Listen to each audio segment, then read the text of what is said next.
नमस्कार दोस्तों, मैं हूं शिवम पांडे और आपका स्वागत करता हूं आपके अपने चैनल ट्रिक पॉइंट में। दोस्त, अगर आप मध्य प्रदेश से हो या फिर मध्य प्रदेश संबंधित किसी भी परीक्षा की तैयारी कर रहे हो तो यह वीडियो आपके लिए बहुत ही महत्वपूर्ण होने वाली है, क्योंकि इस वीडियो में हम लोग सभी महत्वपूर्ण क्वेश्चंस को ट्रिक के माध्यम से याद करने वाले हैं। जो भी चीज़ें आपको स्क्रीन पर दिख रही हैं, सब की सब चीज़ों को आज हम लोग ट्रिक के माध्यम से याद करेंगे। और जैसे ही आप इस वीडियो को पूरा देख लेंगे तो आपके अंदर एक एनर्जी आ जाएगी कि हाँ, हमें ये सब चीज़ें याद हैं, क्योंकि आपने कई बार बुक में ये सब चीज़ें पढ़ी हैं, लेकिन आपको अच्छे से ये चीज़ें याद नहीं हो पाई हैं। कई बार कन्फ्यूजन भी हो जाता है नंबर्स को लेके, ठीक है। तो यहाँ पर फिलहाल मैं आपको कैसे याद करवाने वाला हूँ वो चीज़ें मैं बता देता हूँ। जैसे मध्य प्रदेश में कुल नगर पालिकाओं की संख्या भी 99 है, ठीक है।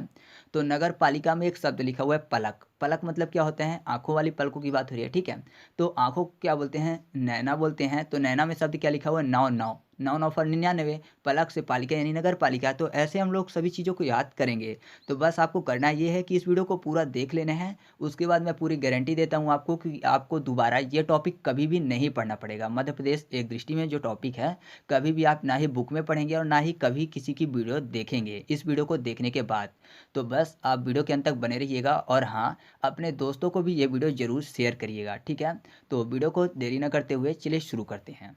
तो सबसे पहले शुरुआत कर लेते हैं मध्य प्रदेश के कुछ बेसिक जानकारियों से। तो आपको पता है कि मध्य प्रदेश के कुछ अन्य नाम भी हैं, जिनमें उसके कुछ नाम है: हृदय प्रदेश, नदियों का मायका, कोहिनूर प्रदेश, जनजातीय प्रदेश, सोया प्रदेश, लघु भारत या फिर मध्य भारत। ये सब मध्य प्रदेश के अन्य नाम हैं, ठीक है। ये चीज़ आपको भी पता है। मध्य प्रदेश की जो स्थापना हुई थी वह हुई थी 1 नवंबर सन 1956 को। तो मध्य प्रदेश, जिसको भारत का हृदय भी बोलते हैं, तो बोलते हैं ना कि वो बंदा जो है दिल से पूरा एक नंबर है। बहुत ही अच्छा है ना? दिल से एक नंबर का आदमी है। तो ऐसा एक नंबर से आपको 1 नवंबर याद आ जाएगा। और जो दिल होता है शरीर के अंदर छिपा होता है, तो छिपने से छप्पन यानी 1956। तो स्थापना भी आप याद कर सकते हैं, वैसे आपको याद होगा, मैंने थोड़ी सी हिंट दे दी है। अब हम लोग बात कर लेते हैं कि मध्य प्रदेश से जो जुड़े हुए राज्य हैं वह किस दिशा में पड़ते हैं, यानी छत्तीसगढ़ किस साइड है, उत्तर प्रदेश किस साइड है, राजस्थान किस साइड है, गुजरात और महाराष्ट्र किस साइड है, ठीक है। तो इन चीज़ों को हम लोग ट्रिक के माध्यम से याद करेंगे, तो आपको बिल्कुल भी घबराने की ज़रूरत नहीं है। तो सबसे पहले बात कर लेते हैं छत्तीसगढ़ की। जैसे कि आप देख रहे हैं कि जो छत्तीसगढ़ है वह मध्य प्रदेश के पूर्व में पड़ता है, ठीक है। तो छत्तीसगढ़ को कर लेते हैं छत। छत्तीसगढ़ छत। आपको पता है कि छत की ज़रूरत ज़्यादातर कब पड़ती है? सर्दियों के टाइम पे, जब हमको ठंड लगती है तो हम लोग अपने छत के ऊपर जाते हैं, जिससे कि जो सूर्य भगवान की धूप है हम लोग को जल्दी से मिल सके। क्यों? नीचे तो धूप जल्दी से मिलती नहीं है, लेकिन जैसे ही छत में जाते हैं, सूर्य भगवान उस टाइम पे पूर्व दिशा में उग रहे होते हैं। तो पूर्व दिशा में उगते ही सूर्य भगवान के हम लोग छत में चले जाते हैं, जिससे हम लोग को धूप मिल सके। तो पूर्व दिशा से आप याद कर सकते हैं कि पूर्व में छत से क्या, छत्तीसगढ़ यानी पूर्व में छत्तीसगढ़ राज्य स्थित है, ठीक है। हमको ठंड लगती है, हम छत में जाते हैं जब सूर्य भगवान पूर्व दिशा से उगते हैं। अब बात कर लेते हैं उत्तर की। तो उत्तर में उत्तर प्रदेश है। तो उत्तर उत्तर प्रदेश स्पष्ट है नाम से ही, तो कुछ भी बताने की जरूरत नहीं है। उसके बाद अगर बात करें उत्तर और पश्चिम में, तो उत्तर और पश्चिम में है राजस्थान, ठीक है।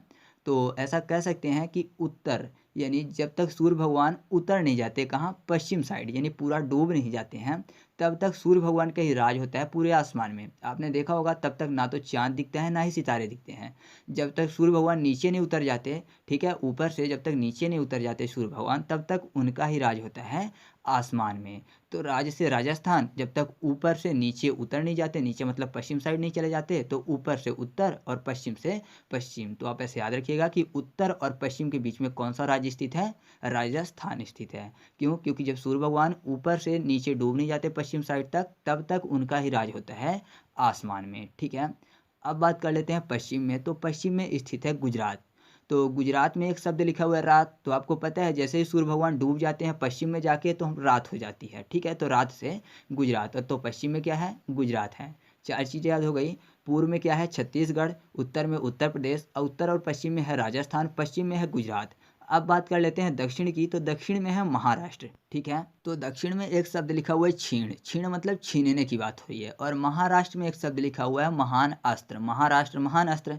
तो आपने देखा होगा कि जब लोग चोरी डकैती करते हैं या फिर किसी से कोई भी चीज़ छीनने की कोशिश करते हैं, तो क्या करते हैं? अपने हाथ में कोई ना कोई अस्त्र लिए रहते हैं, उससे डरा के लोगों की चीज़ें छीन लेते हैं। तो अस्त्र से महाराष्ट्र हो गया, ठीक है, और छीनने से दक्षिण। तो इस तरह से हम लोगों को याद हो गया कि पूर्व में छत्तीसगढ़ है, उत्तर में उत्तर प्रदेश है, उत्तर और पश्चिम के बीच में राजस्थान हैं, पश्चिम में क्या है, गुजरात है, क्योंकि जैसे ही पश्चिम में चले जाते हैं सूर्य भगवान तो रात हो जाती है। और दक्षिण में क्या है, महाराष्ट्र है। तो ये समस्या भी आपकी यहाँ से ख़त्म हो गई कि मध्य प्रदेश के जो आसपास के राज्य हैं वह कौन कौन से हैं, कन्फ्यूजन भी आपका दूर हो गया। अब हम लोग बात कर लेते हैं मध्य प्रदेश के पूरब, पश्चिम, उत्तर, दक्षिण जिले की। पूछा जाता है एग्जाम में कि मध्य प्रदेश का सबसे पूर्वी जिला कौन सा है, सबसे पश्चिमी जिला कौन सा है, सबसे उत्तरी जिला कौन सा है, सबसे दक्षिणी जिला कौन सा है। तो अब हम लोग इनको भी ट्रिक के माध्यम से याद कर लेते हैं। सबसे पहले बात कर लेते हैं मध्य प्रदेश के पूर्वी जिले की, जो कि सिंगरौली है। ठीक है, पूर्वी जिला कौन सा है, सिंगरौली है। तो यहाँ पर पूर्व यानी आपको पता है सूर्य भगवान का उदय होते हैं। जब सूर्य भगवान उगते हैं सुबह सुबह तो लोग नहा धोकर यानी स्नान करके पूरा चंदन टीका लगा लेते हैं। और सिंगरौली में रोली शब्द लिखा हुआ है, रोली मतलब चंदन होता है। तो साधु संत लोग होते हैं या फिर जो पूजा पाठ करते हैं, जैसे ही सूर्य उदय होने वाला होता है, ठीक है, ब्रह्म मुहूर्त में सब सूर्य भगवान के उगने से पहले स्नान करके रोली वाला चंदन लगा लेते हैं। तो आपको ऐसे याद आ जाएगा कि पूर्व में रोली से सिंगरौली है। ठीक है, अगर पश्चिम की बात करें तो पश्चिम में है अलीराजपुर। कौन सा है, अलीराजपुर। तो अलीराजपुर में एक शब्द कर लेते हैं अलीरा, अलीरा को कर लेते हैं अंधेरा। ठीक है, अलीरा अंधेरा। तो आपको पता है जैसे ही पश्चिम में सूर्य भगवान जाते हैं तो अंधेरा हो जाता है, तो अंधेरा से आपको अलीरा यानी अलीराजपुर आ जाएगा। ठीक है, या फिर दूसरा भी तरीका है कि पश्चिम में पीछे शब्द लिखा हुआ है, तो अगर हम किसी को पीछा कर देंगे तो जाहिर सी बात है कि हम उससे आगे निकल जाएंगे। यानी राज करना है तो जाहिर सी बात है किसी न किसी को पीछे करना पड़ेगा, तभी हमारा राज हो पाएगा। जो आगे रहेगा वही राज करेगा, तो पीछे करके राज कर सकते हैं। तो राज से आपको अलीराजपुर याद आने वाला है। अब बात कर लेते हैं उत्तर में स्थित जिले की। तो उत्तर में कौन सा जिला स्थित है, वह है मुरैना। तो मुरैना उत्तर को कर लेते हैं ऊपर। और वो आपको पता है कि जो मूर होता है, मूर मतलब मूड़ यानी सर की बात हो रही है, तो मूड़ कहाँ होता है, हमारे शरीर में सबसे ऊपर होता है, तो ऊपर से उत्तर। तो याद रखिएगा कि उत्तर में कौन सा है, मुरैना है। अब बात कर लेते हैं दक्षिण की। तो दक्षिण में स्थित है कौन सा, दक्षिण में स्थित है बुरहानपुर। तो दक्षिण में छीनना शब्द लिखा हुआ है। हम लोगों ने बात की थी जब राज्य याद कर रहे थे कि छीन लेते हैं अस्त्र दिखा के, तो अस्त्र से महाराष्ट्र दक्षिण में है। और जिले की बात करें तो जिला बुरहानपुर है। तो जाहिर सी बात है जो लोग हमारी चीज़ों को छीन लेते हैं वो हमारे लिए बुरे हैं, है ना, बुरे लोग हैं तभी तो छीन रहे हैं। तो बुरे से आपको बुरहानपुर याद आ जाएगा। तो याद रखिए दक्षिण में बुरहानपुर जिला है। तो इस तरह से हम लोगों ने जिला भी याद कर लिया कि पूर्व में कौन सा है, तो पूर्व में है सिरौली, पश्चिम में कौन सा है, अलीराजपुर, उत्तर में कौन सा है, तो उत्तर में है मुरैना, दक्षिण में कौन सा है, तो दक्षिण में है आपका बुरहानपुर। ठीक है, तो इस तरह से हम लोगों ने जिला भी याद कर लिया और राज्य भी याद कर लिया कि मध्य प्रदेश के कौन से दिशा में कौन सा राज्य स्थित है। अब आगे बढ़ते हुए बात कर लेते हैं। तो आपसे हमेशा एग्जाम में क्वेश्चन पूछा जाता है कि मध्य प्रदेश को हृदय प्रदेश की संज्ञा देने वाले व्यक्ति कौन थे। तो मैं आपको बता दूं कि मध्य प्रदेश को हृदय प्रदेश की संज्ञा देने वाले व्यक्ति थे पंडित जवाहरलाल नेहरू। हृदय प्रदेश, हृदय मतलब दिल की बात हो रही है। और आपको पता है जो हमारा हृदय होता है वह लाल रक्त की चीज़ को पंपिंग करता है। वो लाल रक्त की चीज़ नहीं होती, हमेशा ब्लड ही होता है जो लाल होता है, तो उसी की पंपिंग करता है। तो लाल से आपको याद आ जाएगा जवाहरलाल। ठीक है, और हृदय से हृदय प्रदेश, तो याद रखिएगा मध्य प्रदेश को हृदय प्रदेश की संज्ञा देने वाले व्यक्ति कौन थे, जवाहरलाल नेहरू थे। ठीक है, अब हम लोग बात कर लेते हैं मध्य प्रदेश के उत्तर से दक्षिण तक का विस्तार।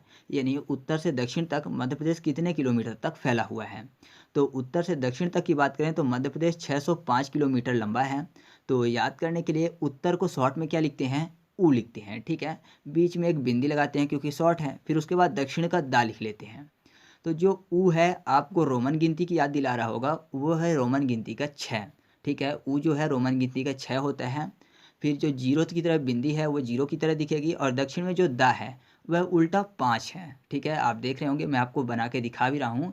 दा जो है उल्टा 5 दिखता है, जो ऊ बना हुआ है वो रोमन गिनती का 6 है। तो 605 यानी 605। तो आप ऐसे याद कर सकते हैं कि उत्तर से दक्षिण तक का जो विस्तार है कितना है, 605 है। अब हम लोग बात कर लेते हैं मध्य प्रदेश के पूरब से पश्चिम तक के लंबाई की। ठीक है, तो जो पूरब से पश्चिम तक का विस्तार है मध्य प्रदेश का वह है 870 किलोमीटर। तो इसको याद करने के लिए पूर्व को कर लेते हैं ईस्ट और पश्चिम को कर लेते हैं वेस्ट। इनमें जो कॉमन शब्द है उनको निकाल लेते हैं। तो कॉमन शब्द कौन कौन सा है, ई, एस और टी, ये 3 कॉमन शब्द हैं। ठीक है, तो ई से आपको क्या याद आएगा, 8, ई से 8, एस से 7, ठीक है, एस से 6 भी होता है, लेकिन हमको यहाँ पर बड़ी बड़ी वैल्यू देखनी है, कौन सी पहले बड़ी है उसी को रखना है। ठीक है, तो ई से 8 आएगा, एस से क्या हो जाएगा 7, तो 8 और 7 यानी 8 और 7 हो गया, और टी से 10। अच्छा 10 पूरा लिखेंगे तो 8210 हो जाएगा। और आपको पता है कि जो भारत का भी सबसे ज़्यादा है उत्तर से दक्षिण तक का विस्तार वह है 3214 किलोमीटर, ठीक है, क्योंकि जो पूर्व से पश्चिम वाला है वो कम है, 2933 ही है। तो सबसे ज़्यादा वाला 3234, दक्षिण से क्या है उत्तर वाला जो भारत का है। तो जाहिर सी बात है भारत से बड़ा तो मध्य प्रदेश को हो नहीं सकता है। तो मध्य प्रदेश का 10 लिखेंगे तो 8210 हो जाएगा, लेकिन 10 का अगर जीरो लिखेंगे तो कितना हो जाएगा 870। तो आप ऐसे याद रखिएगा कि ईस्ट से वेस्ट तक का जो मध्य प्रदेश का विस्तार है वह कितना है 870 है। और जो उत्तर से दक्षिण तक का विस्तार है वो कितना है तो मैंने आपको बता ही दिया 605 है। तो आसान तरीके से आप इन चीज़ों को याद कर सकते हैं। अब आगे बढ़ते हैं तो आगे मैं आपको बता दूं कि जो मध्य प्रदेश है उसमें कुल 10 संभाग हैं। ये बताने की भी ज़रूरत नहीं है, आपको पता है। और मध्य प्रदेश में जो जिलों की संख्या है वह वर्तमान में है 52। अगर ये चीज़ें आपको याद नहीं है ना तो फिर मुझे लगता है कि आपको फिर तैयारी करने की ज़रूरत नहीं है, क्योंकि ये चीज़ें तो छोटे बच्चों को भी पता है, आपको नहीं पता है तो फिर आप बहुत पीछे हो। तो ये चीज़ें मैं आपको ट्रिक से नहीं याद करवा सकता, और मैं उम्मीद करता हूँ कि आपको याद है तभी मैं आगे वीडियो को बढ़ा रहा हूँ। नहीं याद है तो आप यहाँ से वीडियो को देखना बंद कर दीजिए, क्योंकि इन्हीं पर आधारित बहुत सारी चीज़ें हैं जो आपको याद होने वाली हैं। और हाँ, अभी तक अगर जितनी भी चीज़ें आपने पढ़ी हैं ये आपको याद हो रहा है चीज़ें, तो वीडियो को लाइक कर दीजिए, क्योंकि क्या होता है कि आप वीडियो की भावना में इतना खो जाते हो कि लाइक करना भूल जाते हो, और फिर मुझे लगता है कि ये वीडियो आपके लिए हेल्पफुल नहीं रही है इसलिए लाइक कम आए हैं, ठीक है, तो मैं डिमोटिवेट हो जाता हूँ। तो सबसे पहले तो यही आप वीडियो को लाइक कर दीजिए, ठीक है। तो चलिए अब हम लोग आगे बढ़ते हैं। आपको पता ही है कि मध्य प्रदेश में कुल जिलों की संख्या कितनी है 52 है, और कुल संभाग की संख्या कितनी है 10 है।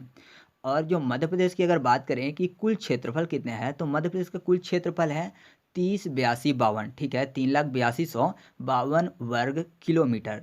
देखिए इस नंबर को हम लोग कितनी आसानी से याद करने वाले हैं इस जिले वाले नंबर से।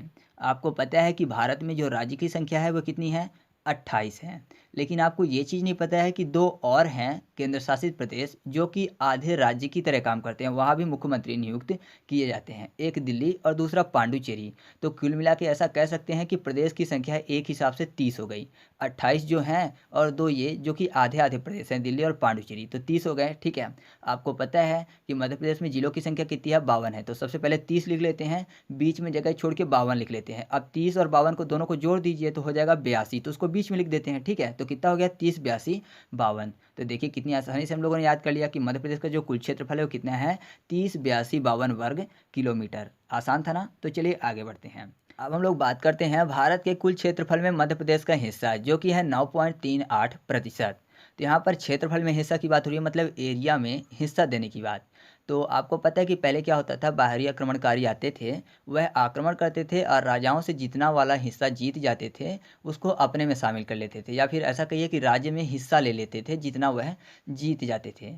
तो क्या ऐसा नहीं कह सकते हैं कि भारतीय राजा अगर ना हारते, ठीक है, भारतीय राजा अगर नहीं हारते तो उनको अपने क्षेत्र में हिस्सा नहीं देना पड़ता है ना। अगर ना हारती तो हिस्सा नहीं देना पड़ता, तो ना हारती में 9 और 38, ना हारती 9 38, तो 9.38, ठीक है। तो आप ऐसे याद कर सकते हैं कि भारत के कुल क्षेत्रफल में मध्य प्रदेश का हिस्सा कितना है 9.38।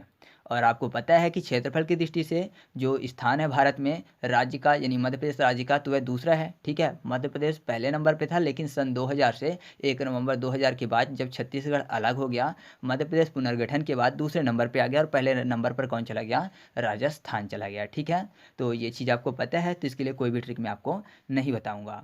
तो इस तरह से हम लोग इस वीडियो को यहीं पर समाप्त करते हैं, क्योंकि जब वीडियो थोड़ी सी बड़ी हो जाती है तो एडिटिंग में ज़्यादा टाइम लग जाता है मुझे, जिस कारण से जो लगातार वीडियो मैं चाहता हूँ कि आपको मिलती रहे, क्योंकि एग्जाम पास में है तो वो आपको नहीं मिल पाएंगे, ठीक है।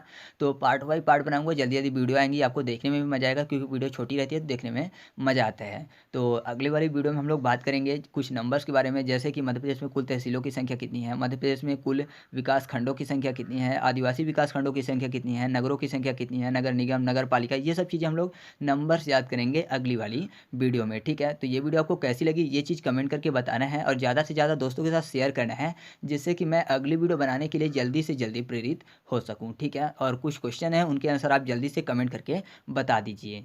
तो पहला क्वेश्चन आपके सामने है कि मध्य प्रदेश की उत्तर से दक्षिण तक की लंबाई कितनी है, ठीक है। क्वेश्चन नंबर 2, मध्य प्रदेश का सबसे पूर्वी जिला कौन सा है।